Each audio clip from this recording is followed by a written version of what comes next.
कई बार लाइफ में ऐसा पॉइंट आ जाता है जो एक धर्म संकट के जैसा होता है, जहां पर जा करके आपको साफ नजर आ रहा होता है कि ये जो इंसान है ये सिर्फ अपना ही नहीं मेरा भी सर्वनाश कर देगा। ऐसे लोगों को छोड़ देना दोस्ती है।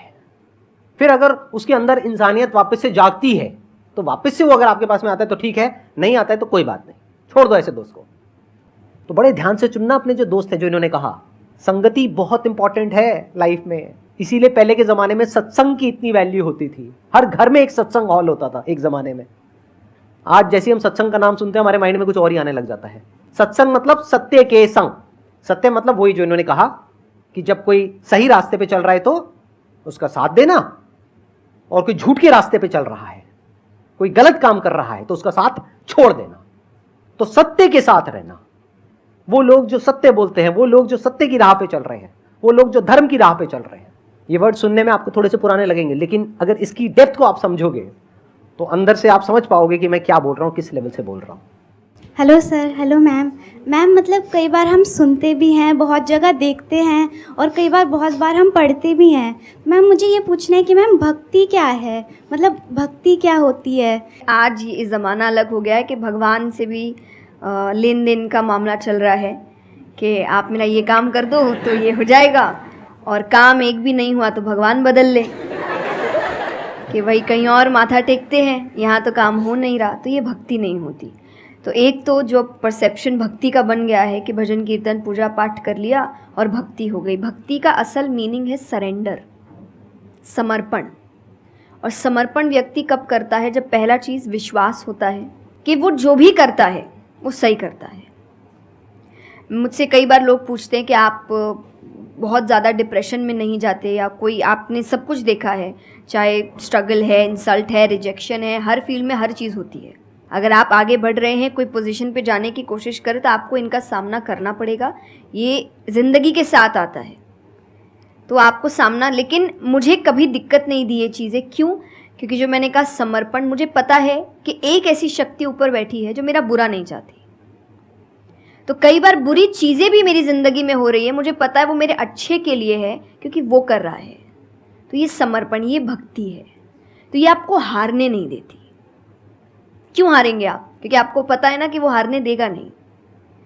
तो आप अपने आप गिरे, आप फिर उठेंगे कि नहीं भाई अभी गिरना शायद ज़रूरी होगा, उसका इशारा है, इसीलिए चलो फिर उठते हैं, फिर आगे बढ़ते हैं। तो अर्जुन ने भी जब समर्पण की बात गीता जी में आती है तो कई लोग कहते हैं कि धर्म का मतलब होता है अंधविश्वास। नहीं, क्योंकि अगर अंधविश्वास होता, अंधविश्वास में क्वेश्चन करना अलाउड नहीं होता आपको।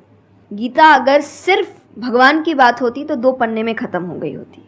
ये दोनों के बीच की बात है जिसमें अर्जुन ये जानते हुए कि सामने कौन खड़ा है, क्वेश्चन करने के तो कोई सवाल ही नहीं था वहाँ पर कि भगवान लड़ने बोल रहा है, क्या क्वेश्चन करना।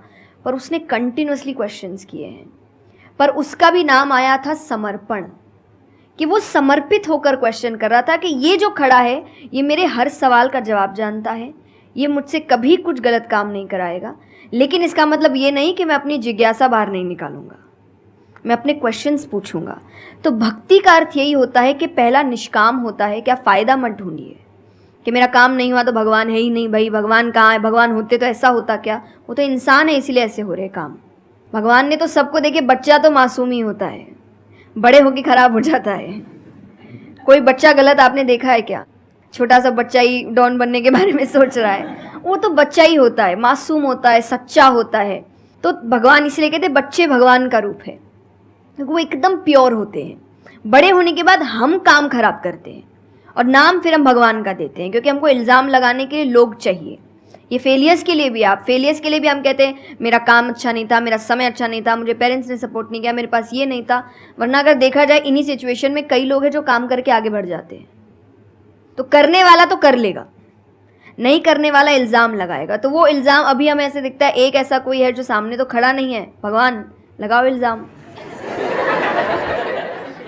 एक फ़ोटो है ना इंटरनेट पे कि भगवान खड़े, छोटी बच्ची खड़ी है, छोटी बच्ची के हाथ में एक टेडी बेयर है, तो भगवान वो मांग रहे हैं और वो बच्ची बोली मुझे बहुत अच्छा लगता है, मुझे नहीं देना। उसको नहीं पता कि भगवान के पास पीछे एक बड़ा सा टेडी बेयर रखा है और भगवान उसको कह रहे हैं कि बस दे दो और मुझ पे विश्वास रखो कि वो दे दो छोटी चीज़ जो तुमसे, आपको वो बुरी लग रही है उस वक्त कि मेरे साथ गलत हो गया या मेरा छोटा काम नहीं हुआ, मैंने तो इतनी पूजा की थी, इतना काम किया था। शायद तुम उस काम के लिए नहीं बने हो, तुम और बड़े चीज़ के लिए बने हो। तो निष्काम क्या है कि आपकी भक्ति निष्काम है, स्वार्थ से नहीं बनी है, तो भक्ति आगे बढ़ेगी। दूसरा सरेंडर, कि मेरे हर सवाल का उत्तर सिर्फ उसके पास है। तो ये 2 चीज़ें भक्ति बनाती है।